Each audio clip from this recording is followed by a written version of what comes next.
விஷயம் தெரியுமா? இந்த ஜிபிடி மாதிரி ஒரு செயற்கை நுண்ணறிவுக்கு சதுரங்க பலகையை கூட யாரும் காட்டல. வெறும் நகர்வுகளின் எழுத்துக்குறிப்புகளை மட்டும் படித்துக்கொண்டே அது கற்றுக்கொண்டது.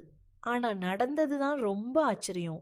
அந்த எழுத்துக்களை படிச்சுக்கொண்டே அதன் மனதுக்குள் ஒரு முழு சதுரங்க பலகையே உருவாக ஆரம்பிச்சிருக்கு. எந்த பலகையையும் பார்க்காமலே.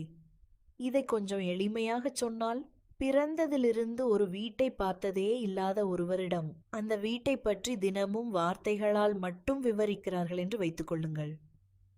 வாசலுக்கு பிறகு ஹால் இருக்கும், இடது பக்கம் சமையலறை, வலது பக்கம் படுக்கை அறை. இப்படியே பல நாட்கள் கேட்டுக்கொண்டே இருந்தால் ஒரு கட்டத்தில் அந்த மனிதரின் மனதுக்குள் அந்த வீட்டின் முழு வரைபடமே உருவாகிவிடும். அதே மாதிரிதான் இந்த ஏஐக்கும் நடந்தது. சதுரங்க பலகையை ஒருபோதும் பார்க்கவில்லை. ஆனால் நகர்வுகளின் எழுத்துக் குறிப்புகளை மட்டும் படித்து படித்து அதன் மனதுக்குள் முழு சதுரங்க பலகையையே உருவாக்கி கொண்டது. அதுக்கப்புறம் என்ன தெரியுமா? அந்த ஏஐ சதுரங்கத்தை மனிதர்களைப் போல யோசிச்சு நல்ல உத்திகளை அமைத்து வலிமையாக விளையாட ஆரம்பிச்சிருக்கு. இதுதான் மொழி அடிப்படையிலான செயற்கை நுண்ணறிவின் அசாதாரண சக்தி.